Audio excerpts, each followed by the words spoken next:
आशा करता हूं आप सब बहुत अच्छे होंगे। मेरा नाम है सिद्धांत अग्निहोत्री। स्टडी ग्लोस पे आपका बहुत बहुत स्वागत है। क्या 500 का नोट बंद होने वाला है? दोस्तों, र्यूमर फैल रही है और मुझे भी कुछ बच्चों ने कल मैसेज किया। मुझे परिवार में बातें चल रही हैं, व्हाट्सएप ग्रुप में कुछ सर्कुलेट हो रहा है। मुझे लगा कि ये आपको बताना चाहिए कि आखिरकार सच्चाई क्या है। क्या 500 का नोट बंद हो जाएगा, फिर से डिमोनेटाइजेशन होगा? काफ़ी लोग ऐसा कुछ कह रहे हैं, विमुद्रीकरण जिसको कहते हैं। तो कुछ पॉइंट्स में हम समझेंगे। बात यह है कि ये संदीप गुप्ता ने एक पोस्ट डाला कि 500 रुपए के नोटों को अलविदा, सितंबर तक 75% से 100 और 200 रुपए के नोट निकलेंगे। मतलब इसी सितंबर तक कि 100 और 200 के ही नोट निकलेंगे, 500 का नहीं निकलेगा।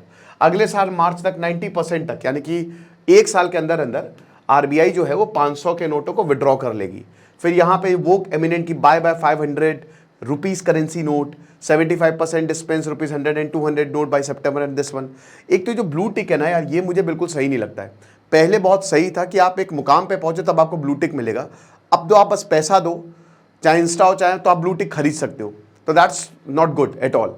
इसमें क्या होता है ना कि बहुत सारी अनवेरीफाइड इंफॉर्मेशन भी चली जाती है।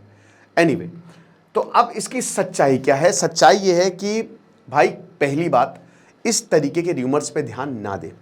आरबीआई ने अभी तक कोई भी ऐसा सर्कुलर जारी नहीं किया है और ये जो चीजें हैं, ये जो क्लेम है, ये मिसलीडिंग है।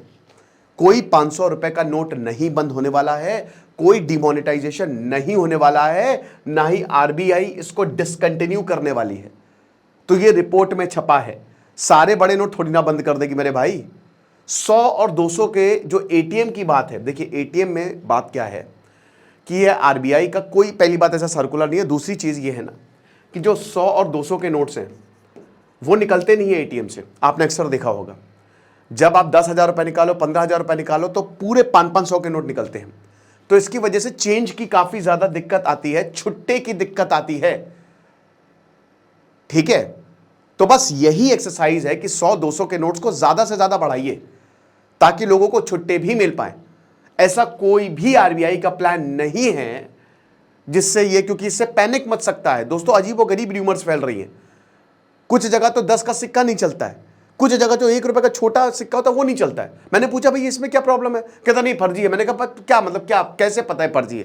कुछ नहीं, आप बल्कि केस कर सकते हो ऐसे अगर मान लीजिए कोई आपसे पैसा ना ले। जबरदस्ती र्यूमर्स की वजह से बिना बात की र्यूमर्स फैलाई जा रही है, कोई बैकिंग नहीं है इसकी, कुछ भी ना आरबीआई ने ऐसा बोला है। भाई देखो, जो डीमोनेटाइजेशन की एक्सरसाइज थी ये बहुत अच्छी नहीं थी, ये एक फेलियर थी। आरबीआई ने अपने रिपोर्ट में बोला था कि 99% जो पूरा का पूरा पैसा है वो वापस आ गया था। तो अब आप भूल जाइए कि दोबारा कभी डीमोनेटाइजेशन होने वाला है। एक फेल्ड एक्सरसाइज को दोबारा नहीं करने वाली सरकार, और अगर इस बार करेगी तो उनको, और इस बार तो बहुमत भी नहीं है, 240 सीटें उनकी, तो नहीं करने वाली। अब दूर दूर तक कहीं आपको देखने को नहीं मिलेगा। तो जो ये बात हो रही है ना कि 500 रुपए के नोट बंद हो जाएंगे, ये फेक है, ये मिसलीडिंग है। और ऐसी र्यूमर से बचें। कोई जरूरत नहीं है कि बैंक में जाए और लो भैया 500 सारे जमा कर लो, कोई इसकी जरूरत नहीं है। आराम से रहिए, बढ़िया है, ठीक है। तो ये था, मुझे लगा कि आपको बता दो। खुश रहिए, पढ़ते रहिए। दिस इज सिद्धांत अग्निहोत्री, साइनिंग ऑफ।